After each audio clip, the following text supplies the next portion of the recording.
Assalamualaikum warahmatullahi wabarakatuh.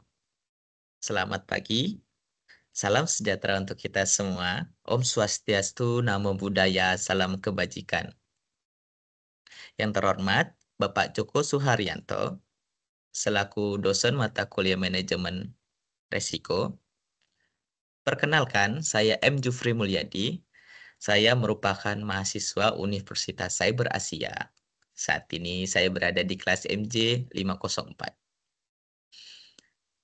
Hari ini, saya akan coba menjelaskan tentang risiko sumber daya manusia dalam bisnis di Indonesia. Saya mengambil judul tentang tantangan sumber daya manusia dalam dunia bisnis di Indonesia. Dengan saya fokuskan di keterbatasan tenaga kerja terampil di sektor perbankan. Mengapa saya mengambil judul tersebut? Karena ini merupakan isu krusial yang sedang dihadapi oleh berbagai sektor, khususnya di sektor perbankan. Karena perbankan sekarang sedang melakukan upaya untuk bertransformasi digital. Dengan saya fokuskan di sektor perbankan, dengan memfokuskan jenis resiko, yaitu keterbatasan tenaga kerja terampil dan talent gap. Mengapa? Karena keterbatasan tenaga kerja terampil ini menciptakan talent gap yang sangat signifikan dalam industri perbankan. Kesenjangan ini menghambat laju transformasi digital serta inovasi,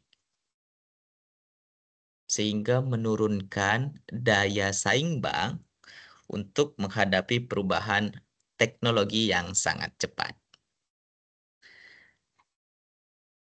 Lalu saya mengambil studi kasus tentang apa yang saya fokuskan tadi.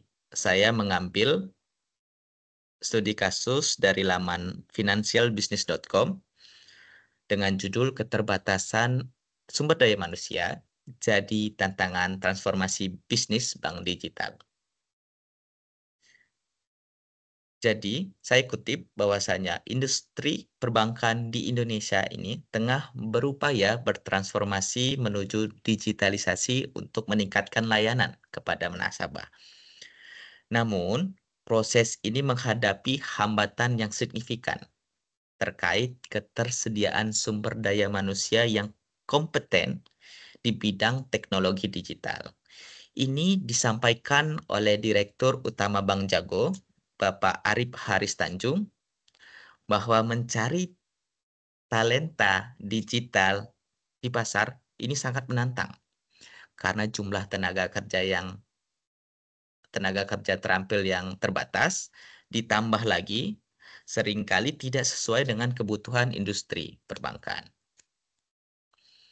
Jadi setelah saya analisis manajemen risikonya, terdapat 3 poin penting. Yang pertama, identifikasi. Identifikasi ini membuat bahwa kekurangan sumber daya manusia dengan keahlian digital ini menghambat implementasi teknologi baru dan inovasi layanan perbankan. Jadi kekurangan tenaga kerja digital ini akan menghambat implementasi teknologi baru serta inovasi dalam layanan perbankan. Dan dalam penilaian risiko, dampak dari kekurangan ini bisa menunda proyek digitalisasi.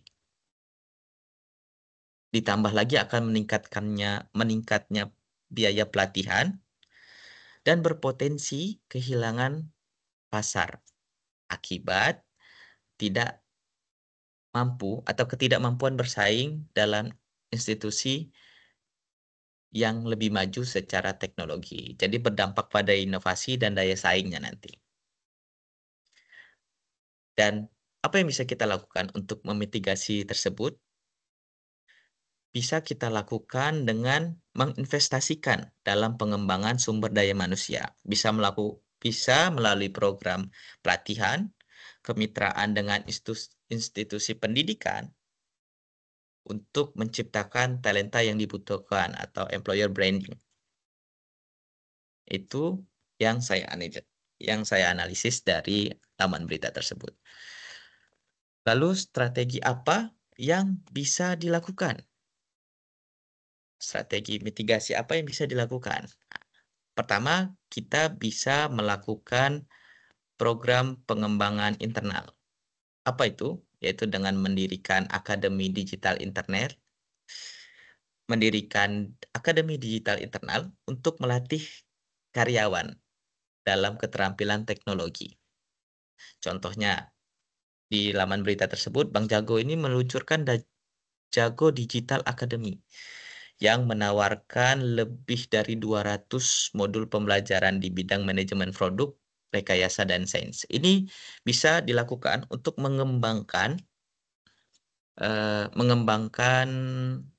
sumber daya manusia tersebut. Jadi, mitigasi pertama bisa kita lakukan dengan melakukan program pengembangan internal. Yang kedua, bisa dilakukan dengan kemitraan dengan universitas.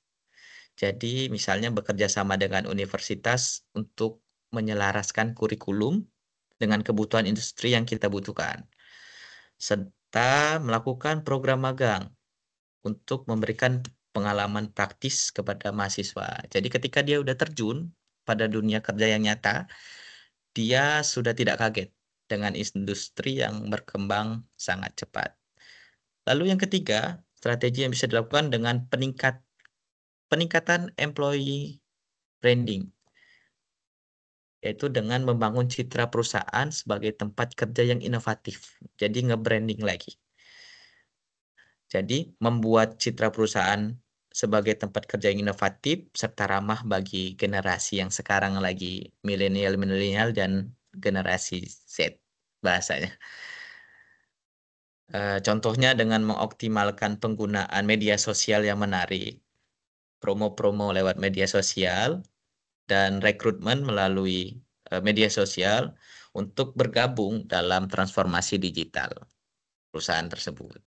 Kesimpulannya, dengan mengidentifikasi risiko dan menerapkan strategi-strategi mitigasi risiko, ini membuat perusahaan atau bank tersebut memastikan keberlangsungan inovasi serta meningkatkan daya saingnya di era industri perbankan yang sangat cepat ini. Peningkatan sumber daya manusia pun akan membuat teknologi dapat berjalan dengan cepat serta bisa mengurangi biaya pelatihan yang sudah kita mitigasi sebelumnya. Baik, itu yang mungkin yang bisa saya sampaikan. Mohon maaf apabila dalam penyampaian banyak kekeliruan. Kepada Bapak Joko Suharyanto, saya mohon arahan dan bimbingan. Saya akhiri. Wassalamualaikum warahmatullahi wabarakatuh.